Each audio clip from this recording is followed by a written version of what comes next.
Hey everyone, it's Types, and today we're talking about Surging Sparks. Surging Sparks has been around for like a month right about now. I think it might be exactly a month on the day of releasing this video, which is pretty cool.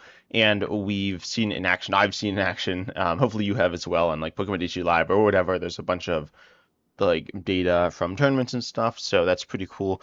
In-person, online tournaments, some different things. But anyways, the set's been interesting, and I think I've said this before. I'm going to also take a look at a tier list. That's the main thing I'm going to do. My old tier list before this set came out and talk about things that I like didn't like I might have missed and how things have like kind of laid out and things like that. But first, the sets, Surging Sparks and Stellar Crown are really interesting to compare because Stellar Crown I think has been a really strong set in terms of its top cards. It's had like some insane cards. Trapghost EX is one of the better attackers in the game right now. It's not like it's probably not top 10 attackers in the game, but it might be. But it's very good. And you have Crispin and Briar are quite good supporters. You have Air Zero Underdepths, which is very good. You have Sparkling Crystal, which is very good. You have Noctowl, which is very good, and Farron Rotom is also a pretty good card. Not bad at all. It's good. It's not like absolutely insane, but there's only really a few really strong cards, and most of them are support cards, like trainers or support Pokemon with like Noctowl and I guess Farron Rotom. And Trapco CX is it's an attacker, but it's not necessarily the main attacker in the decks it's played in. It often is, but not always, and it's not a Pokemon that is necessarily it's not the flashiest attacker. But then on the other hand, Surging Sparks has had a lot of good cards. I'll actually pull up my tier list. This was my tier list before the set came out, and there's only two cards in S. I believe Surging Sparks had like five, and I think you had five in A, so there's more in A here. With no, sorry, yes, Stellar Crown had five in S. I keep getting the sets mixed up, which is kind of a problem. But yeah, Surging Sparks has had a bunch of really good cards. Stellar Crown, well, a bunch of pretty good cards, like strong, like A tier, B tier cards, versus Stellar Crown's just a few cards that are absolutely insane, and then some cards that are pretty good, and then it kind of just dropped off of after that. There's only like one good attacker in this set, I think, with Stellar Crown. I'm trying to let me take a quick look because there's like stuff like Hydrapple. Hydrapple's not very good. A bunch of weird like single price attackers which aren't great. Galvantula EX I guess is like kind of okay as well, but Galvantula EX isn't that good. It's pretty mediocre to bad. In the grand scheme of things, it's okay, but certainly not near the level of something like Sterilage EX. And then yeah, that's about it. Now, there are some other trainers which are certainly worth mentioning if I was talking about if this was a Stellar Crown video, but ultimately it's not a very flashy set. Some people have said it's really bad. Some people have said I've said it's really good, Stellar Crown. But it does depend on how you judge the sets. But Surging Sparks has had a bunch of good attackers, which we'll talk about first. You had Sterilage EX, you had well, I'll just pull them up on the tier list here. So, Sterilage EX, I have these in my A tier. I have three attackers: Sterilage EX, Arcaldon EX, and Koraidon. We'll talk about Koraidon a little later. It's different than the other ones. And then we also had I put Pikachu EX in A tier as not an attacker, as a support card, which isn't necessarily. This is this like broad category I used, which is trainers as well as Pokemon that aren't main attackers. I thought Pikachu was mostly gonna be a Pokemon that was played in Miraidon as this like support card, and I didn't really expect it to be a strong attacker, but it's really been a good attacker. It might be the best attacker in the game right now. If it sets up, it is. I mean, it can essentially one-shot anything, and then it also can't really be one-shotted. That's not exactly true. It can't actually one-shot everything. With the Gravity Mountain Stadium or whatever it is, this one here, it really can. I should open this up in presentation mode. And then you also have the ability which you can get one-shotted because it says you it essentially says you can't get one-shotted by damage, but then your opponent could use an effective attack or a special condition or both together probably. So like Cloth with Brute Bonnet will be one-shotting you, and the Slithering, which is sometimes played, can one-shot you, but still, it being countered is not a bad thing. That's a sign of a good card if people are countering it, and so that's very strong. And then you also have it's like I don't know if it's an A tier attacker or an S tier attacker. I think it might be an A tier attacker, but then it's a good support card, so it might even be an S tier card. I'm not sure. I think A tier is a fair ranking for it. but I didn't really foresee it being such a strong attacker within Lost Zone though. So I've been talking about rotation some, and Pikachu EX I don't think it'll be a very good attacker post rotation. I mean, it could be if we see like something new to power it up. You have Lost Zone, and then you also have like the Regis, which is not a very good deck in my opinion. I don't think anyone thinks it's that good. It's kind of funny and silly though, but ultimately its ability is good, and so it could be paired with Penny. We'll talk about Penny a little later with an interesting card from the set. And then also it's like, so it could be a stall card, and then obviously it's a Terra, so that's good, and it's probably the best like generic Terra. I mean, Tropicos is very good, but this has one retreat and it is generally tankier as well. So it's quite good. Then Serial GX and Arcaldon EX, I think putting them in A tier is pretty fair. We've seen both of them see play, and they've been pretty solid. You know, they haven't been absolutely insane, but they've been A tier attackers, I feel like. You could even say B tier. It does depend on how exactly you define the tiers, but I think A tier is pretty fair. I don't necessarily think one's really better than the other. I'm not sure. But they're pretty solid. Archaludon EX has, like, they both have inconsistencies, which kind of surprised me. I mean, I just haven't really played many Stage 1 EXs. I feel like most people haven't before this came out, because Stage 1 EXs have been kind of bad. Well, really bad, and now they're still kind of bad. Like, Sterile GX and Archaludon EX aren't really, they're not threatening for the best deck in the game, I don't think. They're pretty solid. Sterile GX is very efficient and straightforward, and Archaludon EX is also pretty efficient and straightforward. They're not attackers that can really do a whole lot of different things, though. Serial GX can push for one-shots and is only one energy attachment, so that's good, but you have all this energy in your deck. And so ultimately, I think A tier is pretty fair for them.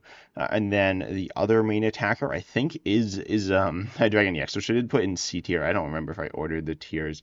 It doesn't matter too much, though. But Hydreigon EX, I guess I underrated a little. I don't think Hydreigon EX is as good as the other EXs I was just talking about, though. Hydreigon EX is definitely a deck that I think is kind of overrated. I don't think it's, like, super overrated. I don't think that many people think it's super insane. But I think it's an okay deck. It's probably B tier. I don't think C tier is insane for it. But I feel like there's not a whole two tiers between Hydreigon EX and like Serial GX. The tiers, it's S, A, B, C, D. I do have E and F, but the attackers versus support cards, it's not like Serial GX is better than Pikachu EX, or Pikachu EX is better than Serial GX. They're on like the same tier here, just separated by what they are, because it's hard to compare support cards to attackers. But anyways, so Hydreigon EX is definitely an okay attacker, better than these other ones in C tier here. Talking about single prizers, people don't really play them as much in like tournaments because they struggle to hold their own against EXs. Not, and that does make them worse, right? But I do think some of these single prize attackers, which we'll talk about, are okay, definitely. But people just haven't really played them because they're like better options as EXs. They're just a little bit outclassed, some of them. But anyways, so Hydreigon EX I think would probably be B tier. I think in terms of power value, it fits a bit better with those cards, but it's definitely not the same level as the A tier cards. You have your two attacks. Obsidian is very hard to set up. It is something you can set up once in the game, but you could, I mean, you set it up and you don't like discard the energy. Most of these stellar attacks that are really strong, you discard all the energy. So theoretically, you might not get one shot, and then you can attack twice. But people often play Manaphy. Looking at lists, I don't remember if they play. This one plays Canceling Clone, and so then you have Gust and stuff. This is not exactly what I was expecting the list to look like. Maybe this is normal, but I haven't really seen more Pico popping in this list, but maybe it has been. There's a lot of stuff going on in the deck here. You can see you have Hydreigon EX, you have like a bunch of ways to power it up. You see Dark Patch and Counter Gain, and Counter Gain's really good. Counter Gain, Dark Patch, you up Bunchy, you can power it up theoretically turn 2 going first if your opponent takes a knockout turn 1, which is kind of insane, but also probably not going to happen, right? So then you need to be using lots of resources and committing lots of things, probably using your Force Seal Stone. You need to get lucky to do that, but you can set up Obsidian throughout the game, and it's pretty good. It's not like an instant win attack, which is it's hard to set up. So I don't know if it's quite worth it for the cost, but it's fair. I think it's an like something that you would like to get set up, but you do have Crashing Headbutt, and the mill can be good. The mill isn't super good right now. I feel like the metagame's pretty basic heavy in terms of like the top decks. Certainly people are playing evolution decks though, and some of the basic decks like Terapagos base decks, milling double turbo energy is really bad for them. Doesn't mean they instantly lose if you just hit one or anything like that. And like Sada's Vitality, especially that one can be recovered. Double Turbo can be, but it's harder. You know what I mean. But Hydreigon EX is a solid attacker. It's not a great attacker. I compared it to Charizard EX a lot, and I still would. I think those are that's the closest comparison in terms of it's a stage 2 EX. It's literally the same typing, but Charizard EX powers itself up. It doesn't have Obsidian, the threat of that, and it doesn't have the mill threat. And the mill threat paired with Airy and other forms of minor disruption can really stop your opponents, I guess. I'm not sure though. I've played against it some, and usually the games don't get that far. Either I win or like I don't set up, and then they just destroy me. But that that's not really a sign of a great deck. I mean, if you should be able to beat someone who can't set up with most decks, but it's an okay deck, definitely. I think I underrated it a little bit, but it's not a top deck or anything like that. There are a couple of other EXs in these tiers. So in A tier, Milotic EX, I think that's fine. Milotic EX is not a card I'm honestly a massive fan of, but I know some people like it, and it's been a solid card within the walls like archetype. We see Iron Thorns, which is a little different, but it's not a wall in the same sense, but it kind of fits with them. And then you got the Cornerstone Master Ogerpon EX, you got Mimikyu, you have Noivern EX, and you have maybe that's all of them, or maybe I'm forgetting one. I don't know. There's a bunch of walls, and they're pretty solid, and Milotic EX is another solid one there. And then Blackhyrum EX is also a card that I don't really play Dragon, so I haven't like seen anyone use this against me, I don't think.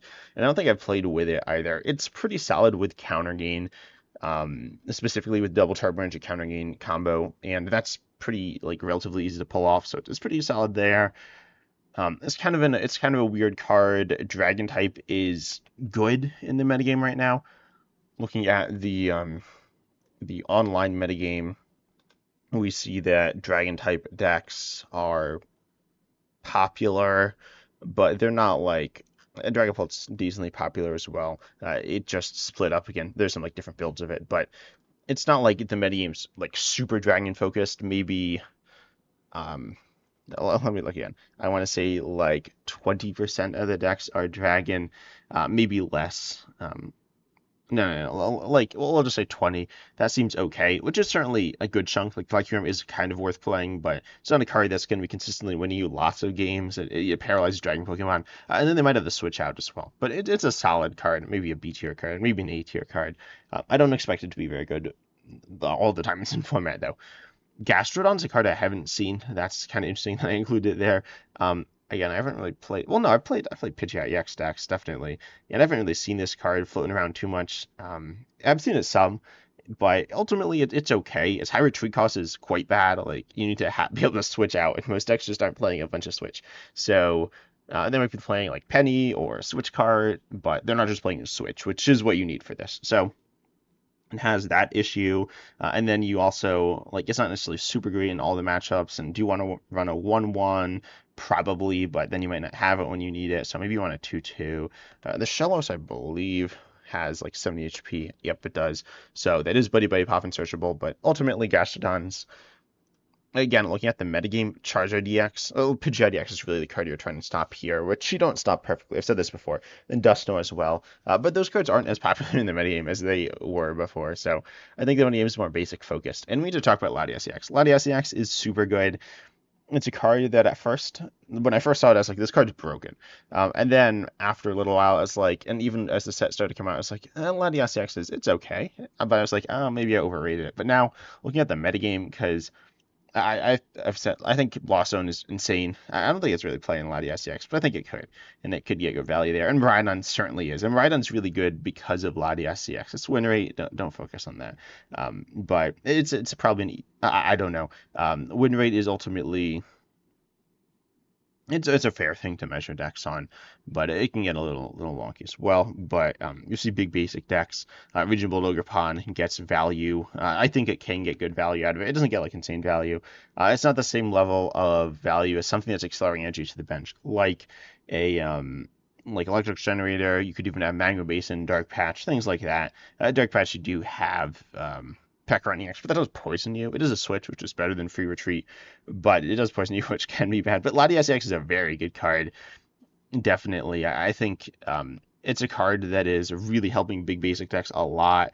Big basics are just they're very solid and consistent, and I 100% think Latias X is a card that could be very good in the metagame for the entire time it's in standard. We'll see. Obviously, it has a long ways to go, but for us to see, it's a journey through the format. But I'm excited to see it, and I think it's a cool card and a good card. I think Counter Gain is an S tier card that I put. Counter Gain is a card that ultimately I think has been I don't know. I haven't like seen it too much. I've seen it within Hydreigon, and it's played in Control. Oh, Control. It's a reprint if you didn't know. So the cutoff for standard would be right here. So it's seen some play certainly, and these are just two in-person tournaments. The results here, which are not meaningless, but they're ultimately not something you should like entirely judge the cards based on. And then the city leagues it's kind of complicated. So we don't, we have limited data so far. But counting in solid, I think it's a card with a lot of untapped potential, but we'll see how good it ends up being. A lot of like it's kind of similar to Double Turbo Energy, I guess. That's kind of a weird comparison, or maybe it's not. It allows you to attack for these 2 energy attacks costs for or 2 energy attacks that are for just 1 energy, so that's pretty good. But a lot of those cards with a double turbo energy card in the format are being printed less because Pokemon doesn't want to make these broken cards, which they've kind of done in the past, and they've kind of learned their mistakes. So, anyway, Counter Gain isn't like absolutely insane in the current metagame, as a lot of the decks just can't really make good use of it, but it is a very good card. I'd say S is fine. A could be fair as well, but I do think we'll be in S tier by the time it rotates. Then we have a couple of more trainers. Terra Orb. Terra Orb was more of a card that I was like, I don't know. I was gonna say it'll be better in the future, but it probably won't because I don't know if we're getting more Terra. I think we are getting more Terras. Like not in the. I know we're getting Terras in the mini set, but the set after that, I don't know what Terras are gonna look like. But anyways, Terra Orb I think is a solid card. It's better than Featherball. I mean, it's not. It doesn't get the same Pokemon as Featherball, but it's a solid card. I think it's actually a little overrated. Like I'd probably drop it down a tier. I think a lot of the decks playing it doesn't get great value. I think you're looking to play this card in a deck where you're playing multiple Terras, but ultimately it's a card that has seen play, and it's a pretty solid item as a like okay ball search card. We don't see a lot of it. I mean, we see some, but usually ball search is either really good, like Ultra Ball, Nest Ball, Buddy Buddy Puff. It's not, it doesn't have ball in the name, but it's insane. So those cards are clearly S tier, right? And then you have stuff like Great Ball and Pokeball, I guess. Capturing Room is also in this tier. Great Ball might be in this tier as well, but like there's a lot that are really bad. So like Dust Ball, like what's Dust Ball here? And then Precious Carrier. Precious Carrier is an ace spec that I thought it was going to be. I don't know. It's okay. I don't think it's that good in the Cloth deck. When I played it, it's felt kind of mediocre. I ended up cutting it, but it's a solid ace spec. I mean, getting all your basics is a good thing. So that's a cool card. Nothing too much to say about that, but it is a card I had in the A tier here. Then Koraidon. Koraidon's a card that's been super awesome, I guess, but I haven't really played it too much. It's kind of weird. Obviously, ancient decks are solid. And I think it's very good. I think in those decks, I think you should play it in every ancient deck. I'm just gonna say that. I think Raging Bolt should play it. I'm sure it's not always playing it. I'm pretty sure it's usually not playing it. From what I've seen, it hasn't been. That's not the right thing. But if we look here at the Raging Bolt decks, you can see that they're usually playing Slitherwing, and I think Slitherwing is not great. Like it's good against Pikachu EX, but Pikachu EX is not a very good matchup. Pikachu EX with Lost Zone, so I feel like you're gonna run into other problems. Yeah, some lists are playing Koraidon, just a few though, relatively small percentage there, but ultimately I think Koraidon's a really strong attacker and one I've really liked. I've talked a lot about Cloth and I've compared Koraidon and Cloth because they're these two energy basic, two colorless energy basic fighting Pokemon that hit for mid-range damage outputs that aren't one-shotting. Cloth kind of is with like the poison stuff, but and then they hit a good weakness, and they're cheap in the race. Like they're just very solid cards, and I really like Koraidon. I think it is a good card. I think A tier is pretty fair for it. Looking at these B tier cards, a lot of these haven't really seen that much play. Togekiss, I think has seen some play. Magneton, I guess, is better than these cards, so maybe that should be A tier. And then uh, yeah, I think these cards like could become good in the future. Uxie is like one of the single prize attackers. It's a single prize attacker, right? That's meant to be within a single prize deck. Koraidon's a single prize attacker, but it's meant to be in a multi-prize deck, normally, or like Ancient Box. But Ancient Box is like a really great single prize deck that it's like the best true single prize deck we've seen in, I don't know, it's a very long time. So saying Koraidon is like good and single prize deck is fair, but it's ultimately not like the comp. I don't think you should be holding other cards or other single prizes to that standard. I do think Uxie is solid. You can kind of play around it, which is the issue with it, but it's a very good spread attacker, and we've seen spread attackers be all right, and it's the best one we've seen in a little while, so it's a solid card. In terms of these supporters, I believe they've all seen some amount of play. They haven't seen that much, but again, mediocre supporters, kind of like mediocre like ball search cards. They often get kind of forgotten about, but they're okay. They're definitely all okay supporters. And then I haven't actually played with any of them yet, though.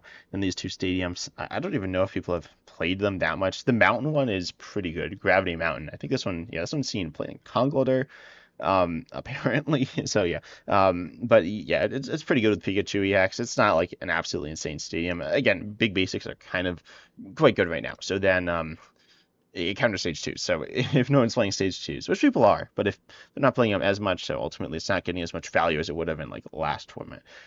And then a Lively Stadium, giving basics more HP. Ultimately, I think this is a really solid stadium for these big basic decks, but then it gets bumped, and then you just get like knocked out. So maybe it's not really worth it. But I think it's an okay card, but hasn't really proven itself so far.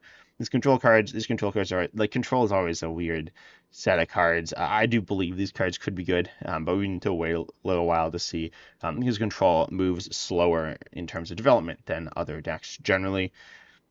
Then these mediocre attackers, I do believe Alone Executor EX should be in this tier. I've talked about it before. I don't think it's very good. I don't think it's terrible. I don't think it's like a super bad attacker. I think it's about as good as Dragonite, though. So Dragonite doesn't really see any play in Regidrago. And then this is its own attacker. It's like kind of okay, but whatever. Most of these attackers aren't great when you get to C tier attackers. They're not attackers you're going to expect to see that often. I guess Goldengo ultimately is probably a card that's not really going to see play. It's kind of funny, but it's not that good. But really none of these attackers are that good, but I wouldn't be surprised if some of them saw a little bit of play here or there. But I guess Slacking EX has seen play. And Slacking EX is pretty interesting.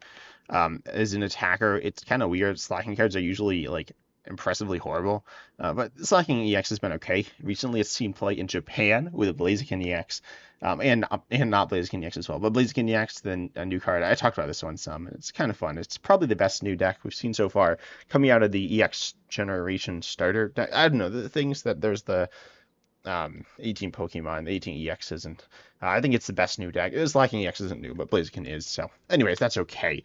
C tier is probably fine. C tier attackers, you shouldn't be expecting too much. Hydreigon EX, as I said, is probably better than these support cards. I underrated Energy Search Pro, I guess. I mean, I don't know. C tier might be fine for it, but it's been quite good with Goldengo. It's kind of, it's definitely bumped that deck up a level, which is quite impressive. So that's cool. Brilliant Blender has been like, it's okay as well. I think it's pretty similar in power level to Energy Search Pro. It's a little weaker, but it's a little more versatile. So I think that's fine. Actually, I think all these like these are pretty good cards. Support cards are generally going to see more play than attackers. If like mediocre attackers, who's going to play and these are like ace specs. And sometimes these are niche ace specs, so index they're good and they're good. Scramble Switch is so weird, right? But I think that ranking's fine.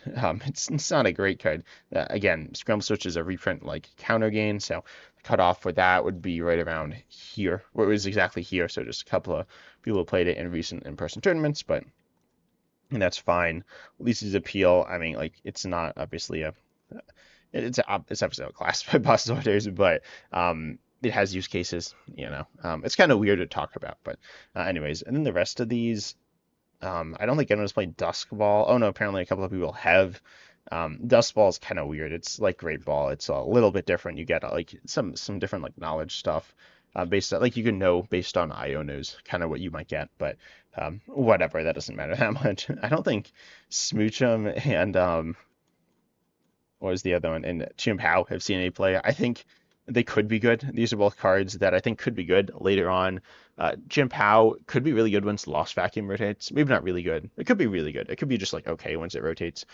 Ultimately, with Nest Ball in the format, as opposed to like Quick Ball or Ultra Ball being like Ultra Ball's played, but the main search card is for basics Nest Ball. So Buddy Pike Poffin's good, but that's not getting it, and also has the same problem as Nest Ball is for putting it straight onto the bench. But ultimately, I think that Chim Pao is a good card. It bumps the stadium on play, so that's a useful thing to have in the game.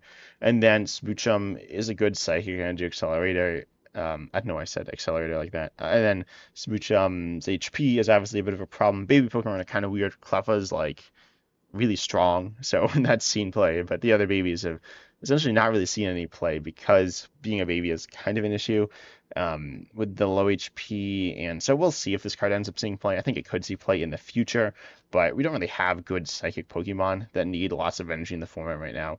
I don't think like Gardevoir is also does some of that. It's a little different though. Gardevoir is focusing on putting damage counters on usually, and then like Psychic's an okay type right now. It's not a super dominant type like it has been for quite a while, but it's a solid type I think. But regardless, I do think that card could see play. The Dragon Elixir, like the Dragon Potion card, I think is like kind of interesting. It's not super great, but I think you could toss it into Regidrago. I don't know. I don't really play Regidrago that much though. And then you have, and I think I've actually seen Dragon Elixir played in Regidrago on the ladder. And then you have Call Bell. Call Bell's an okay item card. It's kind of like a Turbo-y card. It feels like a Turbo-y card, but it seems playing some weird decks. I talked about it in the Scarnivore deck. The Scarnivore deck's kind of interesting with some kind of weird cards in it. But Call Bell's an okay card. I might have underrated a little. I think it's okay though in the C tier here. It's not like a great card. Then looking at these lower tiers, a few cards I need to talk about in F tier. Tatsugiri EX isn't F tier. I mean, it's not very good. I'd say it's probably like D tier, maybe C tier. Probably not C tier. Tatsugiri EX, where you get all the basics on your bench, but it's super expensive. It's a basic, and which is it's good that it's a basic, right? But it's super expensive and it has really low HP and it's a two prizer, so just getting knocked out. You can win games with a Tatsugiri EX deck if you get lucky with your setup. You don't need to be absurdly lucky, but your opponent needs to essentially dead draw. So a deck that can win against your opponent dead drawing is most decks, right? So theoretically, if your opponent like misses completely for like the first two turns, then sets up, you could win. I don't know. It's not a very good deck. You're giving away two prizes at the beginning, and your setup's like just as good of a setup as you get with a normal deck, probably. So ultimately, it's kind of bad, unfortunately. It's funny, but I guess it was a little better than I thought, but it's not great. And then E tier, we have Enriching Energy. Enriching Energy is really, it's not very good, right? But it's okay. It's a fun ace spec. On play, you draw four. It's been played a little bit in Snorlax, and this is really interesting. I actually played this list a few times, and Enriching Energy is really fun. Ultimately, you're not playing other energies. It does play Mist Energy, but you're not regularly attaching it. Certainly not every turn. But Enriching Energy, you could literally attach every turn. Probably not. The game will. You won't attach it every turn. We could attach a lot of turns because you play it and then you penny it up. And pennying up is something you want to do anyways. You play for a penny, so it's pretty solid getting repeated uses. I think Enriching Energy is a really fun card. It's not a very good card, but it's fun and has some niche use cases. I think it could be moved up a tier. It doesn't have to be. Then none of the other cards in this tier look particularly good. And then in D tier, we have got some cards here. Yeah, as with many sets, there are some bad cards in this set, and certainly these bottom tiers are pretty bad. I'm just checking if any of these cards are really seen. I can't imagine this card's seen play. No. The ace specs, I don't think Amulet's seen play. And you got the Miracle Headset. Okay, it's seen play in Snorlax. I guess it makes sense to see play in a deck like this where you can get value out of multiple supporters. And also it's a deck that doesn't really need a certain ace spec, right? I think Snorlax Some people think Heroescape's like absolutely broken in the deck, and I don't think it's that good. I mean, if you didn't have Bravery Charm, I think it would be insane. But you have Bravery Charm, which isn't as good as Heroescape, certainly, but it's okay. It gets you a lot of the times the value you need, so that's fine. And then Megaton Blower, I think Megaton Blower is okay. That might be my preferred ace spec in control. I mean, Lugia's not like played that much right now, but it's played some, and it's a way to beat that deck. But whatever, not too much to say about it. I guess it might be better post rotation with losing Lost Vacuum. But anyways, the set's been solid. With a bunch of cards that have been pretty, solid. But anyways, I hope you enjoyed the video. Tell me what you think about this set so far, but I hope you enjoyed. Consider liking, subscribing, hitting the bell, all that good stuff. And as always, I'm excited to see you in the next video.